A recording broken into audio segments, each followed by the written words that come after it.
擦擦是一种脱模泥塑，即用模具制作的小型泥质佛塔或佛像。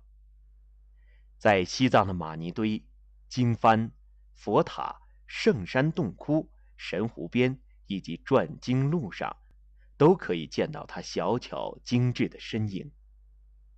因为擦擦是使用模具进行批量生产，是一种易得的供奉之物，以及一种方便的修行法门，因此大量的擦擦在历史长河中得以保存了下来。我们走进了一家小小的作坊，作坊的主人叫达瓦卓玛，今年69岁。4年来，达瓦莫拉每天风雨无阻，在药王山转经道旁守着这个几平米大小的作坊，一个一个的敲打，做出一个又一个的擦擦。达瓦莫拉做的擦擦，最便宜的一个3毛钱，最贵的200-300。